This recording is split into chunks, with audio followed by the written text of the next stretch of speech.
What is going on, everybody, and welcome back to your source for fantasy hockey news. It's the Locked On Fantasy Hockey Podcast with Steele and Flip.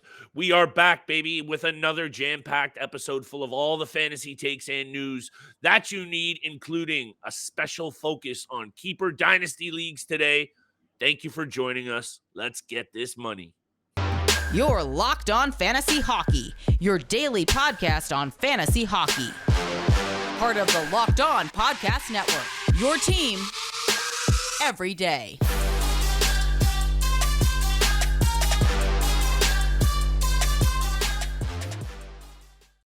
What is going on, everybody? And thank you for joining us for the Thursday episode of the Locked On Fantasy Hockey Podcast.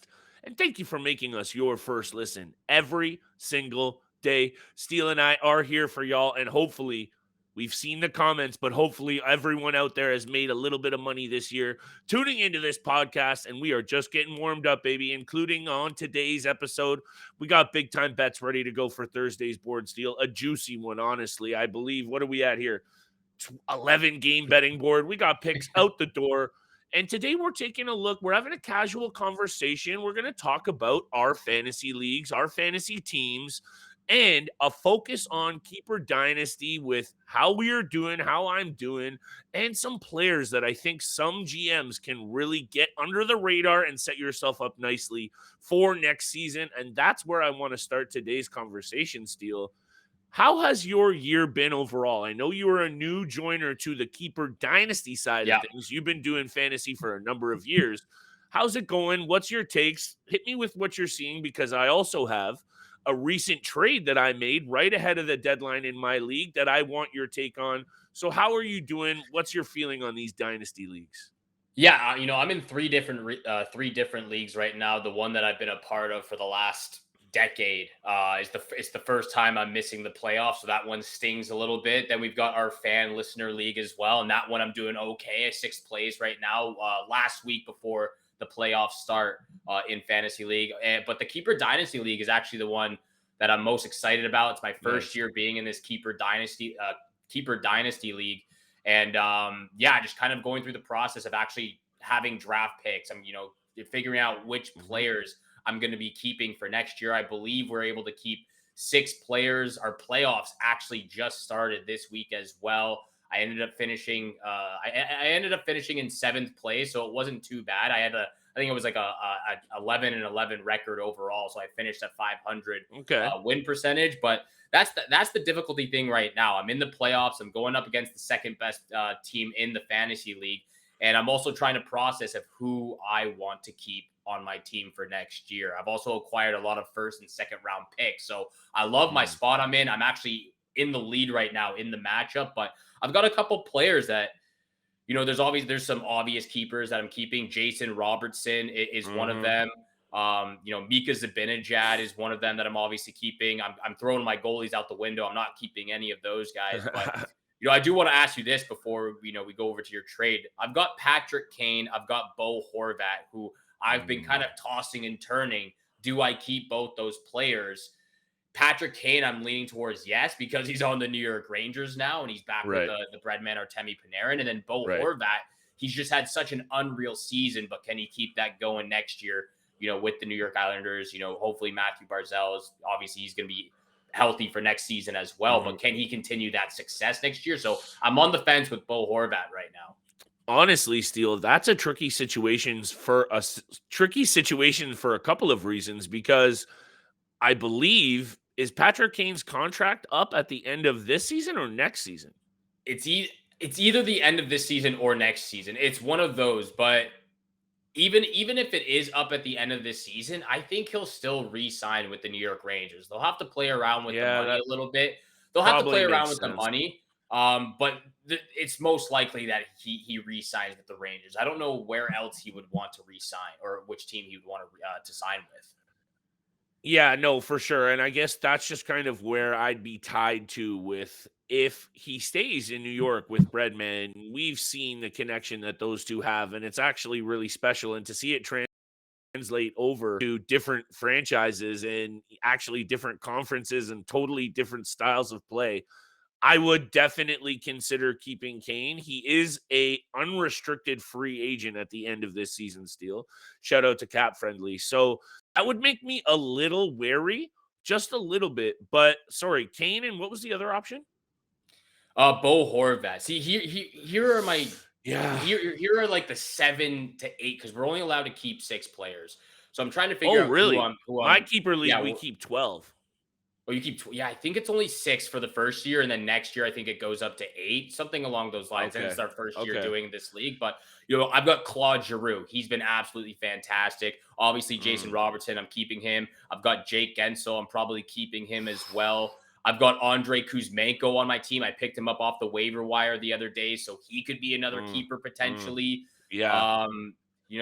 Patrick Kane, like I said, Bo Horvat, Mika Zibanejad. I've got Rasmus Zibanejad's Anderson, a for sure keeper for me. yeah, Steele, he's a for sure keeper. So there's at least 5 players I'm for sure keeping. It's just a toss up between, I've also got Logan Couture. I could probably drop Logan Couture and then just draft him right away. But Logan Couture has been a very underrated player. 24 goals, 34 assists, 161 shots, 111 hits, 61 blocks. He does everything. I know he's a little bit older, but he's been very, very solid for me. I can't disagree. The thing with Bo Horvat is I sold high on him this year. I don't know if we talked about it on the show and broke down the trade where I did. Yeah, we did a little bit.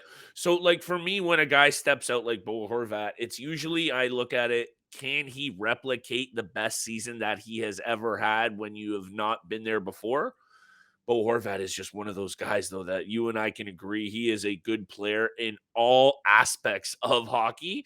So if anyone can do it, it's a guy like that. But honestly, Steele, that's a really tough one. If I'm being honest, I would probably lean to keeping Kane just because of that chemistry. And now he doesn't have to be the guy. Right? He can be that secondary. It's Zibanejad, it's Panarin, it's all those guys in the mix there. It's their team. So the upside with Kane, it's just so hard to get away from. I would probably lean Kane. Before we get to some of our top under the radar keeper dynasty players that we think some of the GMs out there should be focusing on this year, that you can't get a leg up on your league. We're going to get there. We're going to get to big time bets, of course, very quickly. And I want to hear the comments from the listeners on my trade. The deadline just passed in my keeper dynasty league. We're in year 11. Shout out to the Hoot. It's a very serious league. I traded away Ville Husso, a first round pick, William Nylander, and Adrian Kempe. And just very quickly, before I move on to what I got back, if you don't believe in what we've been saying, how many times do I come on this show about all those players, Steele, right? So this isn't a joke for us. Steele and I take this serious. I think I've come on here and say all of those players are worth adding because I do it myself. In return for, Steele, and you're going to laugh at this maybe, Cole Perfetti, Seth Jarvis, a second-round pick, but this is where I think I won the trade. Jake Ottinger and Victor Hedman coming my way. And I know Victor Hedman is having a down year, but defensemen who put up the category points that he does, he is still so worth it. So I'll repeat it quick. Husso, a first, Nylander and Kempe. Going the other way, I bring in Perfetti, Hedman, Jarvis, Ottinger, and a second rounder. I'm looking to the future a little bit, Steele, because I am in 7th spot out of 16 in this league. But hit me with your take on that deal.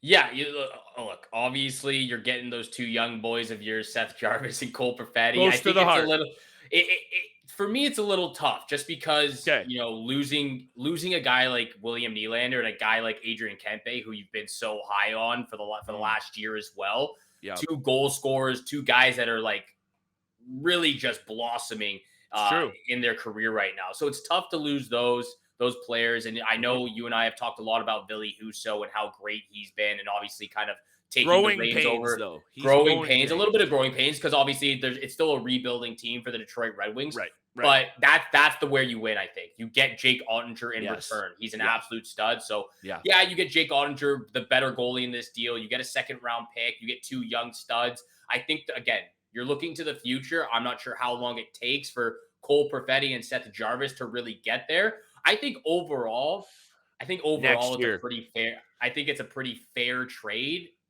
at the end of things. But losing Willie Nylander, on the season he's having right now is a little bit of a tough soak.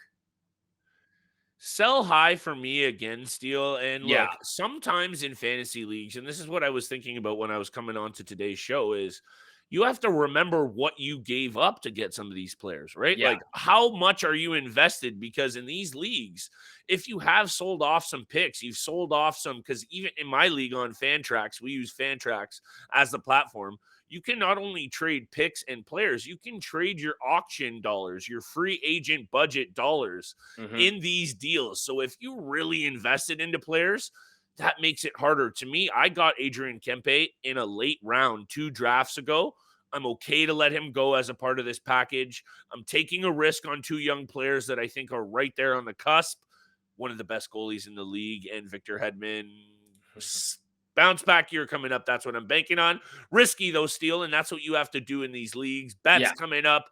More breakdowns for some fantasy keeper dynasty players you want your eye on, but you need your eye on FanDuel Sportsbook, because today's episode is brought to you by FanDuel, and we've hit the midway point of the NBA season, and it's the perfect time to download FanDuel, America's #1 sportsbook, because new customers get a no sweat first bet for up to $1,000. That's bonus bets back if your first bet doesn't win. Just download the FanDuel Sportsbook app. It's safe, secure, easy to use, and they let you bet on everything from the money line to point scores to threes drained, double, triple doubles, who wins the tip, everything that you want to sink your teeth into. Plus, FanDuel even lets you combine your bets for a chance at a bigger payout with a same game parlay.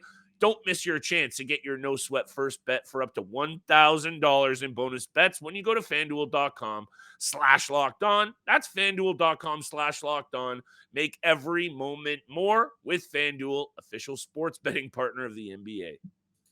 And thank you so much for making the Locked On Fantasy Hockey Podcast your first listen every single day. Don't forget, we are free and available on your favorite podcast platform. So please hit the subscribe button, hit the follow button. Flip and I appreciate all the love, all the support our listeners show us every single day, Monday through Friday. We love you guys out there. Thank you so much for tuning in. Flip, Keeper Dynasty Leagues. That's the topic for today's episode. I absolutely love this conversation because it's going to help me, being a first timer in a Keeper Dynasty League. I'm trying to figure out what players I'm keeping. Yeah. And there's also, again, like you just said, there's a lot of underrated guys. And obviously it depends on what your league settings are and how many players you're actually allowed to keep. Like I said, for my first time in this league and first time the league just being created, we're only allowed to keep 6 players, I believe. I know next year I think it goes to 8, but again, depends on your league settings. Your league, you're allowed to keep 12, but there's a lot of guys that are underrated, overlooked as well, that would be very, very valuable in keeping on your roster. So let's start with that conversation, shall we?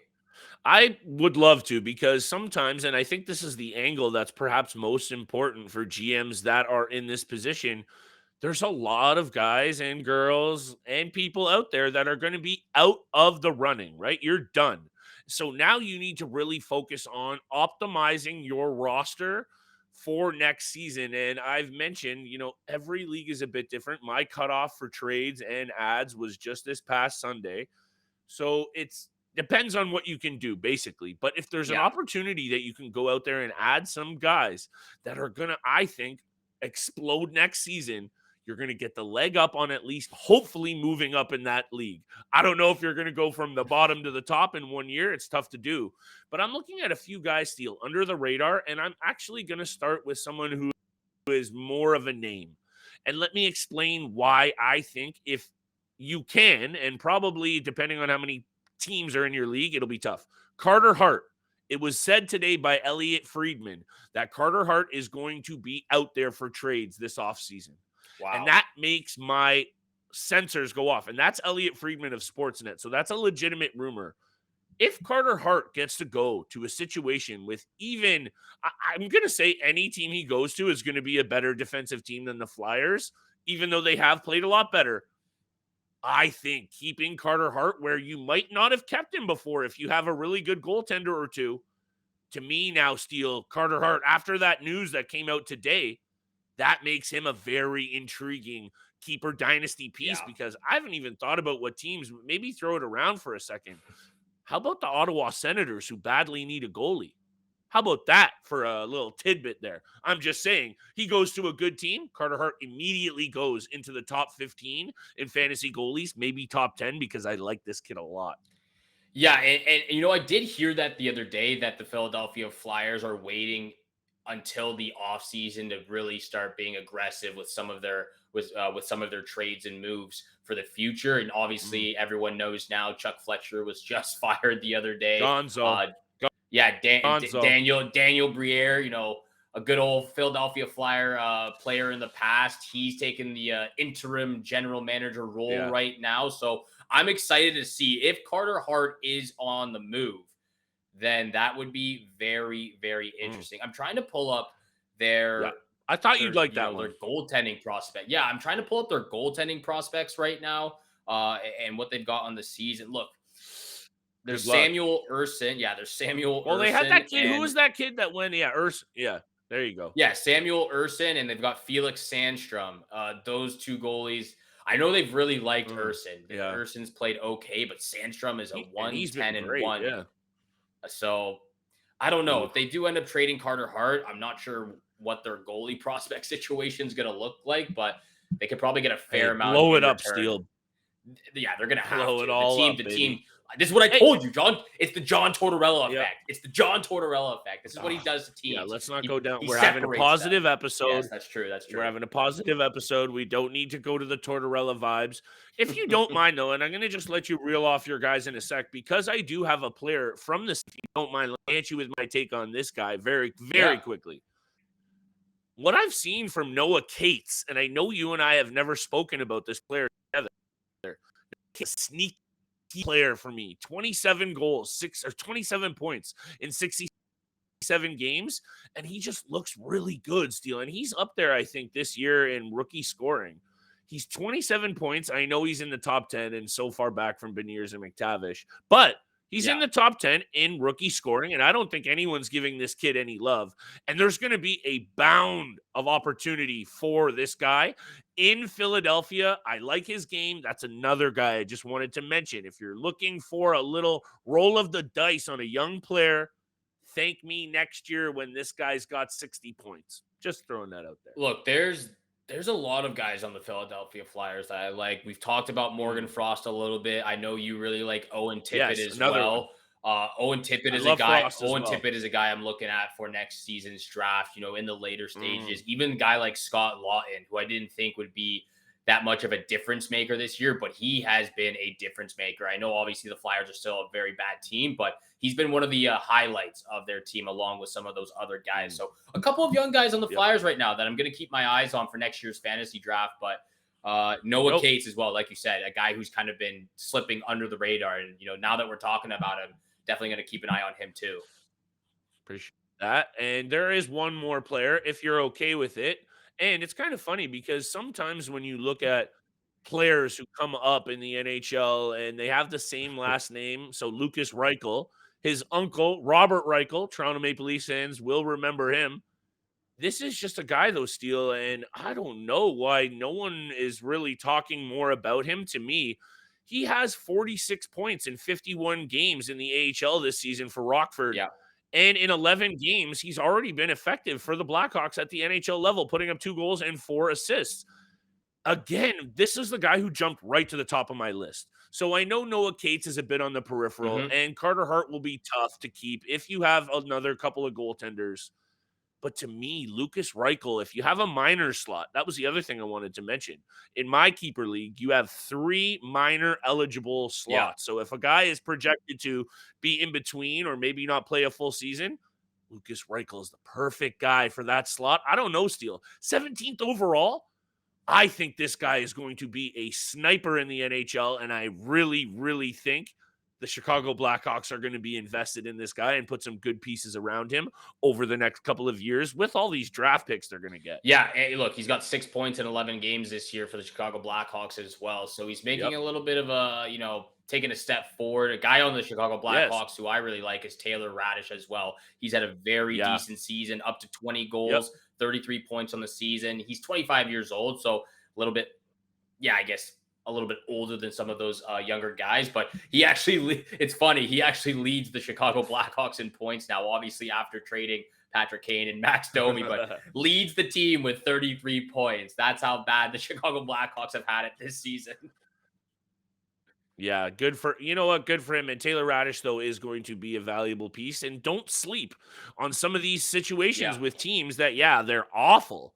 But there's going to be a couple of good young players getting a lot of opportunity with the best situations that these teams get. And Lucas Reichel is going to be one of those. And let's just run the tape back next season when Lucas Reichel has a beast mode year and is in the mix for the Calder. We'll run it back. I'm gonna go there. But speaking of going there, can you take us to big time bets? Because men's are trying to pay these bills, Steele. I will take us to big time bets. Thank you so much for making the Locked On Fantasy Hockey Podcast your first listen every single day. Don't forget, we are free and available on your favorite podcast platform every single morning, Monday through Friday, 7 o'clock in the morning is when you can find our episodes. And thank you so much for tuning in for today's episode with Flip and I. We love all of our listeners out there. Thank you so much for tuning in.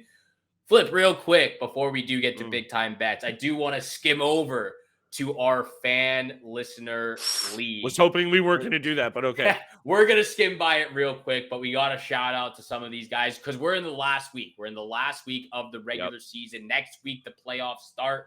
Got to give a shout out to our top 8 players who are heading into the playoffs. Getting pucks in deep. Whiskey Deeks, Tucks and Pillows, Salary Arbitration, the Golden Girls, Coochie Coochie Coo, the Locomotive 2.0, that's myself, and Leon's Fire Pandas. Those are the team names. Shout out to all 8 of you guys out there. Flip. It didn't happen this year in our inaugural fantasy hockey league with our listeners out there, but you'll be back and better than ever next season. I think I got caught up in all the Sorokin hype. I don't know what it is. Maybe it was because we were drafting live on air. No excuses, Steele. Not a good team put together by me, and that's just one of those things that you learn. You got to focus on all the categories if you're in a categorical league. Yes, sir. Because if you load up on one way and you lose every week by, you're not going to get 2 or 3 categories, it'll catch up to you. It caught up to me. Shout out to next season, and shout out to all the listeners out there who were interested in a league with you and I, Steele. If you'd be interested in another league next season, hit us in the comments, hit us in the DMs. We're going to do a bigger league next year, I think, with our listeners, Steele. We're going to be in a live draft with our listeners. It'll be a few bucks on the line, maybe. We'll do a live draft. If you're interested in one of those, hit us in the comments in the DMs because I think Steele and I are going to cook up something real special for next season. Yes, sir. A lot is still in the development stage for next season, but we're definitely upping the ante. It's going to be a little bit of a bigger buy-in. It's going to be more players in the draft as well. We had 12 players, might get up to 14, maybe even a little bit higher than that because we had a lot of guys DM us on Twitter trying to join this fantasy league. So we had a lot of people wanting to be a part of this. So we're going to try to squeeze some more players in for next season. We're going to have to figure out a way of how we're going to keep these guys in as well. But it's been an absolute blast so far. Been a great season for our first season doing this with our listeners out there. So thank you guys so much. Again, last week of the regular season, playoffs around the corner. So if you're listening right now, I've got my eyes on you. Baby, because I'm coming for that W against our listeners out there. Thank you so much again for tuning in for today's episode. Let's get over to big time bets where the money is made. And Flip, if you don't mind, I would love to start us off because I know you're gonna love this first pick. You might even have this pick. Something tells me I do, Steele. Hit me. You probably do. It's the first game of the night. Florida Panthers and Montreal Canadiens over 6.5 goals in this matchup. We already know that a ton of goals are being scored both ways for the Florida Panthers. Yeah. But if you look at the numbers, the last 6 games between the Florida Panthers and Montreal Canadiens have gone well over the number. I'm talking about 11 goals in the matchup, 12 goals in the matchup, 13 goals in the matchup. So last 6 games between these two clubs have been over the number. Give me the over 6.5 goals between the Canadiens and Panthers. Absolutely love it. And actually 8 of the last 10 overall between these two have gone over the number. And you know what? I don't usually do this, but because we're on the same topic, the Montreal Canadiens have looked ragged lately. And, they had that magic run to the Cup, Steele. Good for them. That was a Magic team. They're rebuilding now. It's a whole different situation, and Yep. it's time to fade this team hard down the stretch. Panthers, puck line, lock of the night out early, Steele. The last 2 games, the Florida Panthers have put up 13 goals, winning 7-2 and 6-2. Now they're in a spot where they need to win every game that they're up against a clearly weaker opponent. And Yeah. for minus 133 on the puck line, I think that just indicates what Vegas is thinking as well. And I think this is a smash show for the Florida Panthers. And I was going to sprinkle a couple of bucks on the top guys, Verhaeghe, Kachuk, even some of the juggling around with Duclair and otherwise. But I think it's a big night for the Florida Panthers. And I jumped to the lock early, but I hope you're okay with that. No, I'm totally okay with that flip. I was leaning that way as well in that matchup because Perfect. Florida's been the better team. I like that pick as well. Wait, that was your lock of the night? Yeah, that was my lock of the night. So if you want me to run in reverse, see this. Yeah, go in this is reverse. new- Go in new reverse. turn. Let's do that. Hey, look, the other was much anytime assist, and it banged very early. And I love it because first 20 I think seconds. I'm like First 20 seconds, baby. Yeah, I think I'm 9 for 9 on betting on Sidney Crosby on this show, and maybe it Yep. just goes to show you sometimes when I know there's all kinds of angles to taking underdogs and looking for the best odds, but sometimes just knowing the best player is in a good situation, that's fine too. And if the odd isn't great, parlay it. So when I look at Sidney Crosby's Penguins heading into the New York Rangers, who have allowed a lot of goals, more than I think we've expected from the best goalie in the league, still, in my opinion, in Shesterkin. Anyway, the New York Rangers in 80 games faced, Sidney Crosby has 38 goals and 64 assists for 102 points. In his 2 games this year against the Rangers, 2 points in each. You know where I'm headed, baby. Give me the multi-point night from Sidney Crosby for a good odd. Over 1.5 anytime points. That's my second pick of the night, Steele. I like that one a lot, especially since he's already done it twice this season. Hey, look, every time it's Crosby, baby. It's Crosby, baby. So you got to go with it. I've been Anytime cash with that one. over 1.5 points, you got to go with Crosby. I like that pick a lot. My second pick of the night, I'm taking Predators on the money line against the Blackhawks. I'm also considering the under in this game as well. The Predators have won the last 5 matchups against the Chicago Blackhawks, and 4 out of the 5 of the last matchups have gone under the number as well. Or sorry, 3 out of the last 5 have gone under the number as well. So I'm considering taking the under, but I'm taking the Predators on the money line because they've won their last 5 in against the Chicago Blackhawks. But my lock of the night, this is by far my favorite pick the last little while, actually. Clayton Keller anytime goal against the Vancouver Canucks. This might be, I know we did an episode a while ago about who are the most underrated and overlooked players. Clayton Keller might be the most underrated player in the NHL right now. 19 points in his last 12 games. He's currently on a 6-game point streak. He's got 12 points in the last 6 games, and he's got 5 goals in the last 3 games alone. So underrated for sure, Steele. Underrated for sure. He is firing on all cylinders right now. I know it's the Arizona Coyotes, but look, the Coyotes are also at home too. So I'm also considering taking the Arizona Coyotes on the money line. They're 18-11-4. I know. They're 18-11-4 at home, so they love playing in Arizona. But again, they're also catching the Vancouver Canucks at a very not so good time because the Canucks are on a 5-game win streak for themselves. But Clayton Keller anytime goal, that is my lock of the night. I like that one, Steele, because also the Vancouver Canucks have been involved in 3 high-scoring games over the last 4. And yeah, they're only allowing a couple, so maybe that doesn't go with your Clayton Keller pick, but he's so hot, so I love it. And honestly, the Vancouver Canucks have bought into Rick Tocchet's scheme already. They're playing a much more physical, defensive brand of hockey. And in that 5-game win streak, they have beat some really good teams. And before that, in the last 7, they beat Dallas twice, Nashville once, Toronto once, Ottawa once, and one against Anaheim. That doesn't really count unless it's in the standings. Anyway, On the road, feeling Vancouver very much against Arizona. I know they've played better at home, and I think this might be a 1-goal game. So Yeah. maybe I would even lean to Arizona on the puck line plus 1.5 if you really want to cop out. But I think, what's the odd here? Sorry. Money line, minus 140. Love Vancouver on the money line tonight for a decent odd. Yeah, definitely a decent odd. I actually went on to Game Time at the last minute, bought tickets to that Vancouver Canucks Dallas Oh, Stars the other day, got there, and it was an absolute incredible atmosphere.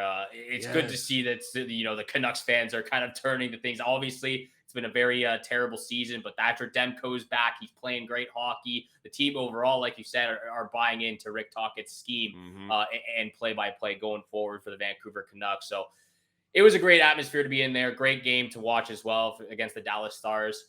But that's what we're looking at for big time bets. Flip's feeling the Vancouver Canucks on the road. Clayton Keller, anytime goal is my lock of the night. Flip, just one last time. What is your lock of the night again? Panthers puck line going to smash the Canadiens tonight. Going to smash the Montreal Canadiens. Love to hear that. Thank you so much for making the Locked On Fantasy Hockey Podcast your first listen every single day. For your second listen, though, check out Game to Game. Every moment, every performance, every result. Locked On Game to Game covers every game from across the NHL with local analysis that only Locked On hosts can deliver. Again, thank you so much for tuning in for today's episode with Flip and I. Have a great day. Good luck with all your bets out there, and we shall see you back here again tomorrow. Peace.